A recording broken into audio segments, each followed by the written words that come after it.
NEET examination दिसंबर 2024 का information bulletin completely read करके आपके लिए क्या क्या चेंजेस एक्चुअली में आपको जो बताए जा रहे हैं वो हुए हैं भी या नहीं हुए हैं, वो सारा क्लैरिफिकेशन लेकर मैं इस वीडियो के अंदर आई हूँ, जिसमें कंप्लीट इन्फॉर्मेशन मिलेगी 4 ईयर डिग्री वाली, नॉर्मलाइजेशन वाली, नेगेटिव मार्किंग है कि नहीं है, या फिर आप लोगों के रिलैक्सेशन के ऊपर और आपकी कट ऑफ एनालिसिस के ऊपर, यानी कि सारे इंपॉर्टेंट पैरामीटर्स जो आप सभी लोगों के लिए जानना ज़रूरी है अगर आप लोग यूजीसी नेट का फॉर्म फिल करते हो तो। इसके साथ साथ क्योंकि मैंने देखा बहुत सारा सर्कुलेशन ये हो रहा है कि बड़े बदलाव हो गए हैं, तो मैं उस पर भी क्लैरिफाई करना चाहूँगी कि इस तरीके की रूमर्स में कोई सच्चाई है या नहीं है। अगर आप लोगों ने इन्फॉर्मेशन बुलेटिन नहीं पढ़ा है अभी तक तो कोई दिक्कत नहीं है, मैं आप लोगों को यहाँ पर सारे पॉइंट्स कवर करके बता दूंगी जो आपके लिए जानना ज़रूरी है। चलिए शुरुआत करते हैं इस वीडियो की। अगर आप सभी लोग पहली बार देख रहे हैं तो आप लोगों को पता है JRF अड्डा को कर लेना है सब्सक्राइब, ऑथेंटिक इन्फॉर्मेशन के लिए, अच्छे कंटेंट के लिए और डेडिकेटेड वर्क के लिए। अगर आपको ऐसा लगता है, जेन्युइन लगता है, तो सब्सक्राइब का बटन दबाने का कंसिडर आप कर सकते हैं। वीडियोस के लिए प्लेलिस्ट है, पेपर 1 हो या पेपर 2 हो, वीडियोस देख सकते हो। फर्स्ट टाइम नेट के लिए प्रिपेयर कर रहे हो तो भी एक बार एनालाइज कर सकते हो, समझ में आए, पसंद आए तो आप सभी लोग हमारे साथ जुड़ सकते हो। चलिए शुरुआत करती हूँ आप सभी लोगों के लिए। सबसे पहले तो आप लोगों ने इन्फॉर्मेशन बुलेटिन में इंपॉर्टेंट डेट्स का ध्यान रखना होता है, तो इन्फॉर्मेशन डेट आप लोगों के पास में सारी है। कुल मिला के आपका ऑनलाइन एप्लीकेशन फॉर्म जो है वो 19 तारीख से स्टार्ट हो चुका था। आई होप फॉर्म फिल कर दिए होंगे। अभी 27 तारीख हो गई है, तो कोशिश करिएगा जितनी जल्दी फॉर्म फिल करोगे उतना बढ़िया बात है। 10 दिसंबर तक की आपकी लास्ट डेट है। 11 दिसंबर तक आप लोग पेमेंट कर सकते हो। 12 दिसंबर से 13 दिसंबर तक आप लोगों के पास में करेक्शन होंगे। करेक्शन के ऊपर ज़रूर वीडियो के एंड में बताऊंगी करेक्शन किन किन चीज़ों पे अप्लाई नहीं होते हैं, तो ध्यान से फॉर्म फिल करिएगा। अगर मैं बात करूं तो ये सारी चीज़ें आप लोगों के लिए जानना ज़रूरी है। आपके पास में अच्छा खासा समय अभी भी है, 10-12 दिन अभी भी है, आराम से फॉर्म फिल कर सकते हो। कोई जल्दीबाजी मत करना, बट सोच समझ के फॉर्म फिल करना। देन आता है कि आप लोगों की एग्जामिनेशन डेट आपको प्रोवाइडेड है। 1 तारीख से एग्जाम होने वाले हैं। इसमें कोई भी चेंजेस होने की मेरे को कोई गुंजाइश नहीं लगती है। अब बहुत सारे स्टूडेंट्स हैं या बहुत सारे, मैं कहती हूँ यूट्यूब कम्युनिटी पे रूमर्स आ रहे हैं कि आगे हो जाएगा, पीछे हो जाएगा। मेरे हिसाब से कोई गुंजाइश है नहीं, ये मेरा परसेप्शन है। अगर बात करी जाए तो आप लोगों का एप्लीकेशन फीस आपको पता है 1150 रुपये, 600 रुपये और 325 रुपये, जैसे कि आप जानते ही हो, जनरल या अनरिजर्व कैटेगरी के लिए। फिर आप लोगों के रिलैक्सेशंस होते हैं फीसेस के अंदर, वही रिलैक्सेशन है, बिल्कुल सेम है, कुछ भी आप लोगों के लिए यहाँ पर चेंज नहीं है। इंपॉर्टेंट बात ये है, अगर आप पहली बार नेट दे रहे हो तो आपके लिए नया होगा। ऑलरेडी 2024 जून वाला एग्जाम दे के आए हो तो आप लोगों के लिए ये चीज़ पुरानी हो चुकी है, तो इसमें कोई बदलाव नहीं है, कुछ भी चेंज नहीं है। तो ये 3 बड़े बदलाव या 4 बड़े बदलाव या 5 बड़े बदलाव में से पहली क्लैरिफिकेशन तो दे देती हूँ, कोई चेंज नहीं है, सेम वैसे ही है जैसे कि जून एग्जाम में था। हाँ, बट ये क्लैरिफाई इन्होंने और बेटर कर दिया है, रिलैक्सेशन को लेकर, कितने टाइम के लिए वैलिड रहेगा, ये सब चीज़ें इन्होंने अब लिखित में आपको दे दी है। जैसे कि आपके पास में 3 कैटेगरीज है अब आप जिसमें फॉर्म फिल कर सकते हो। पहले यूजीसी नेट की अगर मैं बात करूं तो आप 2 कैटेगरी में फॉर्म फिल करते थे, या तो आप लोग JRF और असिस्टेंट प्रोफेसर के लिए फिल कर सकते थे, या फिर आप अब ओनली असिस्टेंट प्रोफेसर के लिए फिल कर सकते थे। अब इसके साथ साथ आपके पास में आ गया है PhD ओनली, तो यहाँ पर जो है वो आप या तो PhD के लिए फिल कर सकते हो, ठीक है, केवल PhD करने के लिए। यहाँ पर आप जो है वो AP और PhD दोनों के लिए फिल कर सकते हो, और यहाँ पर आप लोग जो है वो JRF और असिस्टेंट प्रोफेसर दोनों के लिए फिल कर सकते हो। ऑब्वियस ही बात है, इसके अंदर तो आप लोगों का PhD भी इंक्लूड हो ही जाएगा क्योंकि JRF उसी के लिए कर रहे हो। तो अगर आपका JRF क्वालिफाई होता है कैटेगरी 1 के अंदर तो आपको तीनों के लिए आप एलिजिबल हो, या तीनों के लिए आप सिलेक्ट हो चुके हो। अगर आपका JRF नहीं होता है तो AP और PhD के लिए आप एलिजिबल हो गए हो, और कैटेगरी 3 है कि केवल आप PhD के लिए एलिजिबल हो गए हो। तो इस तरीके से जो है वो आप लोगों का कैटेगरी वाइज सिलेक्शन होने वाला होता है। अब कैटेगरी के अंदर सिलेक्शन बहुत इंपॉर्टेंट चीज़ है, किस किस % पे आपका सिलेक्शन होता है। तो अगर आपका JRF क्वालिफाई होता है तो ध्यान से देखिएगा, आपका JRF क्वालिफाई हो गया, इसके बाद में as a junior research fellow आप अपनी PhD स्टार्ट कर सकते हो किसी भी दुनिया की हमारी यूनिवर्सिटी के अंदर। हमारे देश की सब टॉप यूनिवर्सिटीज़ में आपका एक इंटरव्यू होगा जिसमें आप लोगों से रिसर्च सिनॉप्सिस या प्रपोजल मांगा जाता है, वो आप बना के जाओगे। आपका इंटरव्यू होगा, पैनल सिलेक्शन होगा, और उसके बाद में आप PhD अपनी स्टार्ट कर दोगे। From the day you started your PhD आपका JRF अमाउंट जो है वो आप लोगों के लिए एलिजिबल हो जाओगे आप उसके लिए। दैट इज 38,000 रुपीज़ होता है, प्लस आप लोगों का सिटी टू सिटी डिफर करता है, जो भी HRA या बाकी एक्सपेंसेस के साथ में आपको मिलता है। मिनिमम 38,000 रुपये महीना आपको मिलेगा। JRF अमाउंट आने में कभी कभी टाइम भी लगता है, और इस वजह से कभी एक साथ 6 महीने का पैसा भी आपके पास आता है, तो इस तरीके से भी डिफरेंस होता है। बट येस, ये आपके पास में हो जाएगा स्टार्ट। सेकेंड कैटेगरी आती है आप लोगों के लिए UGC नेट अगर आप क्वालिफाई करते हो कैटेगरी 2 के साथ या कैटेगरी 3 के साथ में। देखो तो यहाँ पर जो है वो आपके थोड़े से चीज़ें होती है जो डिफरेंट होती है। अब क्या होने वाला है, आपके मान लीजिए कि आपका JRF नहीं होता है, केवल नेट होता है। इस केस के अंदर आप सभी लोगों के लिए जो है वो 70% जो नंबर आपके नेट में आए हैं 300 में से, उनका वेटेज रहेगा, और 30% जो वेटेज है वो आपका इंटरव्यू प्रोसेस का रहेगा। ये साफ साफ इसके अंदर यहाँ पर लिखा हुआ है। अच्छा, अगर बात की जाए तो ये जो आप लोगों की यूनिवर्सिटीज़ है, ये यूनिवर्सिटीज़ में आप डायरेक्टली जा सकते हो। आप अगर क्वालिफाई करते हो यूजीसी नेट एग्जामिनेशन में तो 70% वेटेज तो उनका और 30% वेटेज अपने खुद के इंटरव्यू का, पीएचडी के लिए इंटरव्यूज किए जाएंगे तो यूनिवर्सिटीज़ डिसाइड करेगी और उस बिहाफ पर आपका एडमिशन होगा। कंप्लीट मेरिट लिस्ट बनने वाली है और कोई एंट्रेंस एग्जामिनेशन आपको देने की आवश्यकता नहीं पड़ेगी, ऐसा साफ साफ यहाँ पर लिखकर समझा दिया गया है। अगर आप केवल कैटेगरी 3 में भी आते हो, जिसमें आप केवल पीएचडी कर रहे हो, तो वहाँ पर भी सेम ही सीन है। 70% वेटेज ऑफ योर नंबर जो आपने स्कोर किया यूजीसी नेट में एंड 30% आपके इंटरव्यू प्रोसेस में।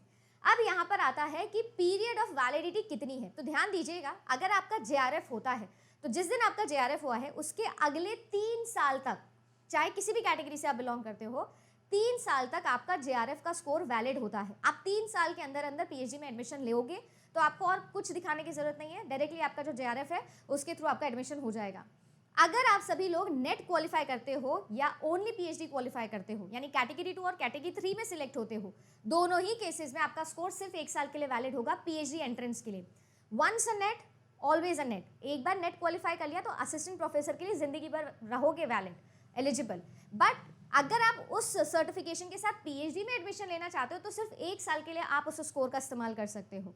समझ गए हैं ना? तो पीएचडी अगर आप एंट्रेंस लेना चाहते हो तो आपके पास में 1 ही साल की वैलिडिटी होगी अगर आप कैटेगरी 2 या कैटेगरी 3 के अंदर सिलेक्ट होते हो तो। ऐसा साफ साफ इन्होंने यहाँ पर लिख दिया है।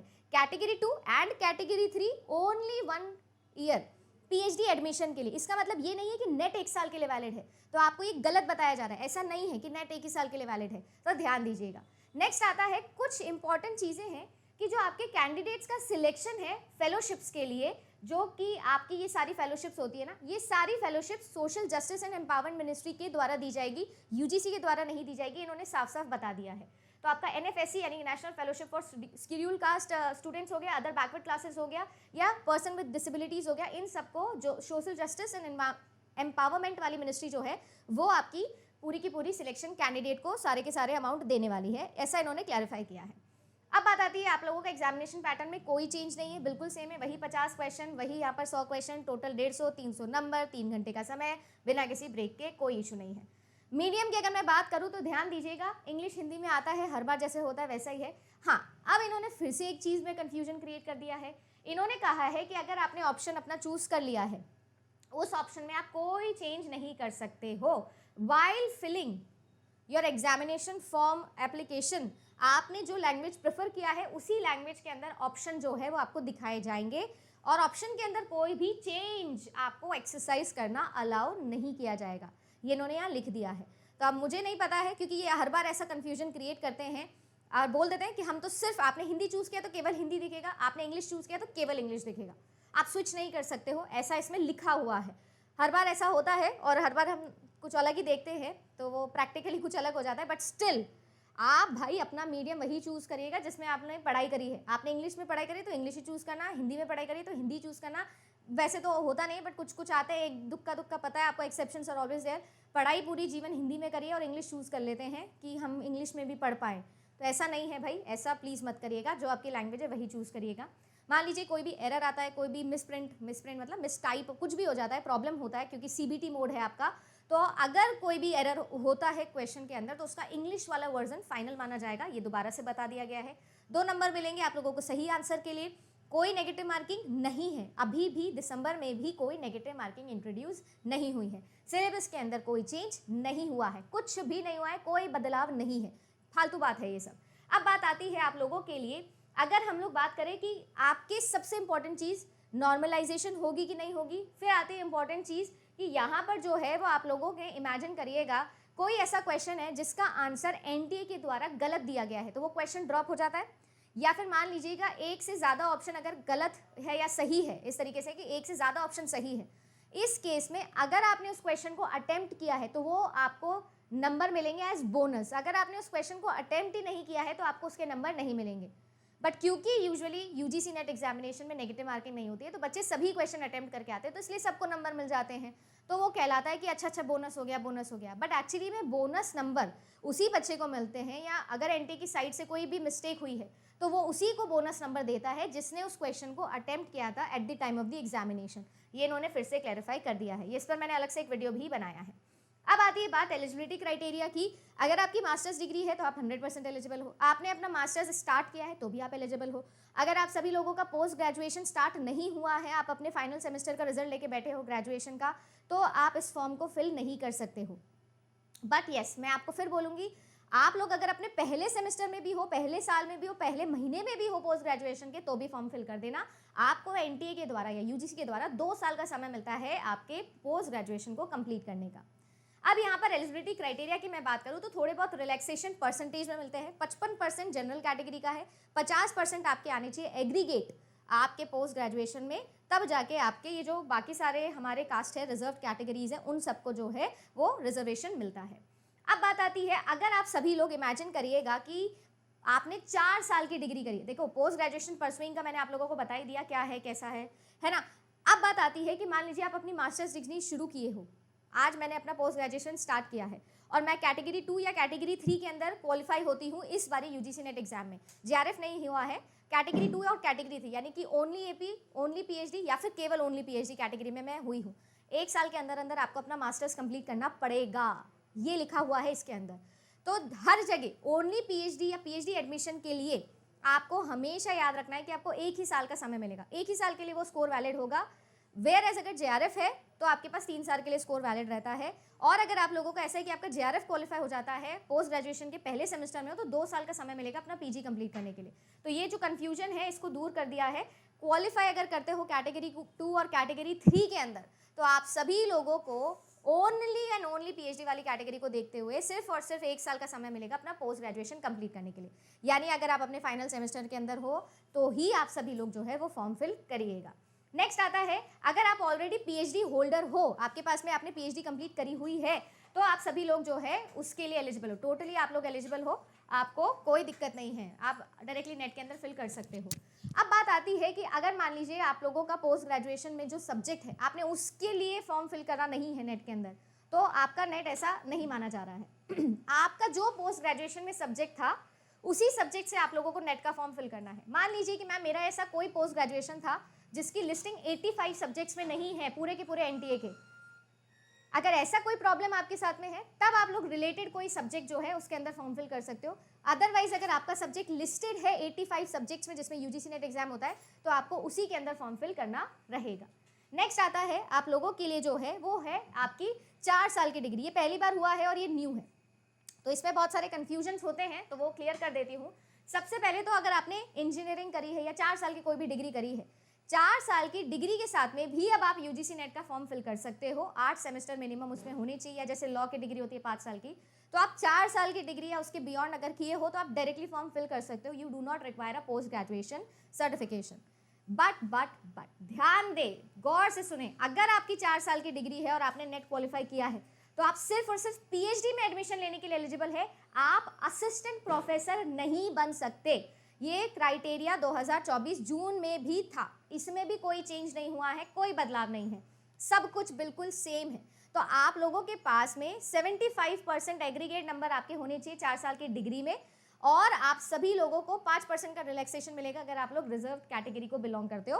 बाकी याद रखिएगा, अगर आप इस कैंडिडेट पे फॉलो कर रहे हो, आप 4 साल की डिग्री वाले हो और आप इसे फॉलो कर रहे हो, तो ध्यान दीजिएगा कि आप सभी लोग जेआरएफ के लिए भी एलिजिबल हो और आप पीएचडी के लिए भी एलिजिबल हो, but only and only PhD कर सकते हो आप। चाहे आप जेआरएफ क्वालिफाई कर लो बट फिर भी आप पीएचडी कर सकते हो। You are not eligible to become an assistant professor until you have completed your post graduation.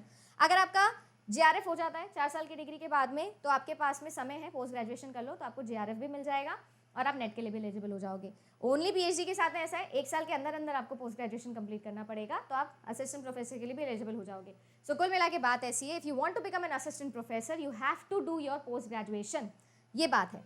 अगर आपका 4 साल की डिग्री जेआरएफ हो जाता है तो आप डायरेक्टली जाओ पीएचडी में एडमिशन लो, आपको 38,000 रुपये महीने मिलेंगे, आपका 5 साल में पीएचडी हो जाएगा, खत्म कहानी। ओनली पीएचडी में भी सेम चीज़ है, बट इसके लिए आपको 3 साल का समय मिलेगा, इसके लिए आपको 1 ही साल का समय मिलेगा, वही सेम रूल्स फॉलो होंगे। अगर मान लीजिए आप 4 साल की हो और आप अप्लाई करते हो इस टेस्ट के लिए, तो आपको मैं बता दूं कि आप जेआरएफ और एडमिशन ऑफ पीएचडी के लिए ही एलिजिबल होने वाले हो, नेट के लिए नहीं होने वाले हो। जो मैंने समझाया वो मैंने आपको बता दिया। 2 साल के अंदर अंदर पीजी कर लेते हो तो आप लोग असिस्टेंट प्रोफेसर के लिए भी एलिजिबल हो जाओगे। अगर मान लीजिए कि 4 साल के बैचलर डिग्री है आपके पास में, तो आप कौन से सब्जेक्ट से फॉर्म फिल कर सकते हो? जैसे बहुत सारे इंजीनियरिंग सब्जेक्ट्स होंगे, उनके पास में तो obviously 85 subjects non technical subjects हैं, तो आपके पास में तो आपकी इंजीनियरिंग डिग्री का कोई सब्जेक्ट होगा नहीं वहाँ पर, तो आप रिलेटेड कोई भी सब्जेक्ट में कर सकते हो, या आपकी जो मर्जी आप उस सब्जेक्ट में कर सकते हो। इनके लिए कोई बाउंडेशन नहीं है, आपकी जिसमें आपको पीएचडी करने में इंटरेस्ट है आप उससे फॉर्म फिल कर सकते हो, उस सब्जेक्ट से। अब बात किया जाए तो वैलिडिटी ऑफ सर्टिफिकेशंस मैंने आप लोगों को बता ही दिए हैं कि क्या क्या होने वाले हैं। एग्जेम्पशन जिन जिनको मिलेगा वो भी आप लोगों के लिए बिल्कुल सेम है, जैसे प्राचीन समय से चलता आ रहा है, कोई चेंज नहीं है, इसके अंदर कुछ भी नहीं होने वाला है। ठीक है, सेट क्लियर करते हो तो आप उस स्टेट के लिए एलिजिबल हो, नेट क्लियर करते हो तो आप सभी स्टेट्स के लिए असिस्टेंट प्रोफेसर बनने के लिए एलिजिबल हो जाते हो। ये बिल्कुल सेम चीज़ है, इसमें कुछ भी चेंज नहीं हुआ है, और ना ही पीएचडी से रिलेटेड कोई रूल लिखा हुआ है। एज रिलैक्सेशन पर बहुत बच्चे क्वेश्चन करते हैं मुझे, मेरे पास बहुत मेल आते हैं एज को क्लैरिफाई करते हुए। 30 साल की उम्र अगर आपकी 1/1/2025 यानी 1 जनवरी 2025 तक आप अगर क्या हो 30 साल के नहीं हो, 30 साल से ज़्यादा के नहीं हो, तो आप 100% एलिजिबल हो जेआरएफ के लिए if you are general male. But अगर आप जनरल विमेन कैंडिडेट हो तो 5 साल का रिलैक्सेशन मिलेगा। आप बाकी सभी किसी भी रिजर्व कैटेगरी से मेल या फीमेल से फॉर्म फिल कर रहे हो तो भी आपको 5 साल का रिलैक्सेशन मिलता है। तो देख सकते हो, to women applicants and to all the criteria वाले बच्चे जो कि रिजर्व कैटेगरीज में आते हैं, they all are having a relaxation of 5 years. इसके अलावा अगर मैं बात करूं तो आप सभी लोगों के पास में जिनके पास एलएलएम डिग्री है, ये देखो एलएलएम डिग्री अगर आपके पास में है तो उन सभी लोगों को जो है 3 साल का रिलैक्सेशन मिलता है एज के अंदर। अगर आप आर्म फोर्सेज में हो तो भी आपको रिलैक्सेशन मिलता है। अगर आप सभी लोग ऑलरेडी असिस्टेंट प्रोफेसर हो तो कोई अपर लिमिट नहीं, मतलब असिस्टेंट प्रोफेसर के लिए अप्लाई करना चाहते हो नेट के लिए तो कोई आपकी अपर लिमिट नहीं है। पीएचडी के लिए भी अगर आप अप्लाई करना चाहते हो कैटेगरी 3 के लिए तो भी आपके पास कोई अपर लिमिट नहीं है, कोई एज का कोई इशू नहीं आएगा। अगर मैं बात करूं रिजर्वेशन की तो यूजीसी नेट एग्जामिनेशन में किस तरीके से कास्ट रिजर्वेशन आपको मिलता है या बाकी डिसेबिलिटी रिजर्वेशन आपको मिलता है, आर्म फोर्सेस वाला रिजर्वेशन आपको मिलता है, उस पर चर्चा करती हूँ। 15% सीट्स आपकी एससी की है, 7.5% एसटी की है, 27% सीट्स रिजर्व्ड है आपकी OBC creamy non creamy layer आप लोगों का, 10% आप लोगों की ईडब्ल्यूएस के लिए है और 0.5% आप लोगों का जो है वो सीट्स रिजर्व्ड है पर्सन विद डिसेबिलिटी जिनके पास में 40% या उससे ज़्यादा डिसेबिलिटी है। आपको सर्टिफिकेशन दिखाना पड़ता है अपना। अगर बात की जाए तो आप लोगों को कोई भी करेक्शन करना है तो अभी करेक्शन विंडो ओपन होगी 12-13 दिसंबर को, तो आप याद रखिएगा कि आपकी जो कैटेगरी वाली कॉलम है उसमें आपका कोई करेक्शन अलाउ नहीं किया जाएगा, ना ही ये और ना ही आपकी मीडियम के अंदर कोई भी चेंज अलाउ किया जाएगा। ये 2 बहुत इंपॉर्टेंट चीज़ें हैं, हर बार आती है, इसमें भी कोई चेंज नहीं है। अगर मैं बात करूं कि किस तरीके से आप डिक्लेरेशन ऑफ द रिजल्ट्स को देखेंगे तो बिल्कुल सेम वैसा ही डिक्लेरेशन है जैसा सेम चलता आ रहा है। 40% नंबर आपको एग्रीगेट चाहिए बोथ पेपर्स के अंदर अगर आप जनरल कैटेगरी से बिलोंग करते हो। अगर आप लोग नॉन रिजर्व कैटेगरी हो तो, अगर आप अनरिजर्व मतलब अगर आप लोग रिजर्व कैटेगरी से बिलोंग करते हो तो आपका 35% एग्रीगेट आना चाहिए दोनों के दोनों पेपर्स के अंदर। सेम वही वाली चीज़ें हैं। 6% बच्चे होते हैं जो क्वालिफाई करते हैं नेट और उसमें से भी जो टॉप 6% होते हैं उनको जेआरएफ नंबर मिलता है। इस बार का रिजल्ट अगर देखोगे तो इतना नहीं गया है, 1% टोटल होना चाहिए पूरी परसेंट का बच्चों जितने बैठे हैं उनका जेआरएफ। इस बार 0.5 के अप्रॉक्सीमेटली हुआ है, कट ऑफ बहुत हाई गई थी इस बारी के लिए। ये हो गया। अगर नॉर्मलाइजेशन की बात करूं तो इस बार एनटीए ने कंफर्म किया है कि वो मल्टीपल शिफ्ट्स के अंदर पेपर नहीं करवाएंगे, एक ही शिफ्ट के अंदर आपके बड़े से बड़े पेपर्स को करवा देंगे सो दैट नॉर्मलाइजेशन का इशू ना आए। नॉर्मलाइजेशन वहाँ होता है जहाँ पर मल्टीपल शिफ्ट में एक ही सब्जेक्ट का पेपर होता है, सही है। इस बार इन्होंने बोला है कि हम एक ही शिफ्ट में एक सब्जेक्ट को खत्म कर देंगे सो दैट नॉर्मलाइजेशन ना करना पड़े। ये कह सकते हो शायद आपकी एक चेंज हुआ है, शायद बोल रही हूँ वो भी, ठीक है ना। अगर आप लोगों को लगा हो कि मैंने आपके लिए सारी चीज़ें डिस्कस करी, आपकी सारी इन्फॉर्मेशन बुलेटिन आपको दिमाग में क्लियर हो गई है, तो उम्मीद करती हूँ कि आप सभी लोगों को समझ में आ गया होगा क्या हुआ कैसे हुआ। जहाँ तक बात है बदलाव की, चेंजेस की, एज सच देखा जाए तो अभी तक तो मुझे कोई दिखा नहीं है। मैं दोबारा से और देख लूँगी और समझूंगी कि क्या और वाकई में कुछ चेंज है या नहीं है। तो फिलहाल के लिए तो बस इतना ही है। पूरा इन्फॉर्मेशन बुलेटिन जैसे मैंने आप लोगों के सामने रखा, जो जो चीज़ें थी आपके जानने के लिए इंपॉर्टेंट थी वो मैंने आपको बता दी है। बाकी आपको पता ही है, कम्युनिटी है, वीडियोस बहुत आएंगे, न्यूज़पेपर में आर्टिकल बड़े आएंगे, बट मेरे हिसाब से चीज़ें सॉर्टेड है। जो जो इन्होंने चेंजेस जून में किए थे नए नए, वो सब आपको लिखित में दे दिए। बाकी इन्होंने कोई बदलाव किया नहीं है। CBT मोड में एग्जाम होगा, पहले ऑफलाइन ट्राई किया था, लीक हो गया या नहीं हुआ, जो भी हुआ, हमारा टाइम बड़ा वेस्ट हुआ, वो सब हुआ। बट हाँ, बस ये याद रखिएगा कब तक आपका स्कोर वैलिड है, किस किस कैटेगरी के लिए फॉर्म फिल कर सकते हो, कौन से सब्जेक्ट से फॉर्म फिल कर सकते हो, ये सब चीज़ें आपके लिए ज़रूरी है। बाकी छोड़ दो, रिजल्ट नॉर्मलाइजेशन ये सब बात की बातें हैं, ये सब छोड़ दो, अपनी तैयारी पे ध्यान दो। और जैसे आप जानते हो, ये सारे के सारे सोशल मीडिया हैंडल्स पर आप JRF अड्डा को फॉलो कर सकते हो।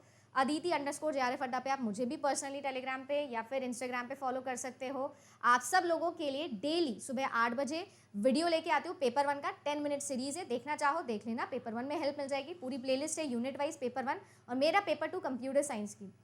पेड के ऊपर आके क्रैश कोर्स ज्वाइन करना चाहते हो, वो भी चल रहा है। 2 दिसंबर से क्रैश कोर्स का क्लासेस स्टार्ट हो जाएगी। सिलेक्शन पैकेज लेना चाहते हो जिसमें प्रीवियस ईयर की पेपर 1 की पूरी यूनिट वाइज 5 साल की किताब, टेस्ट सीरीज और साथ ही साथ क्रैश कोर्स, ये सब चीज़ें मिल जाएगी पेपर 1 के लिए।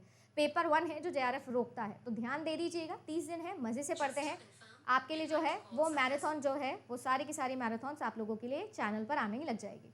उम्मीद करती हूँ आपकी सारी समस्याओं का हल आपको इस वीडियो से मिल गया होगा। As I always say, I don't want to be the first one to talk about, but I want to be the last one to talk about any confusion that is created in this student community. So उम्मीद करती हूँ कि आपके सारे confusion clear हो गए होंगे। मिलूंगी आप सभी लोगों से अगले वीडियो के अंदर। धन्यवाद, bye bye and take care.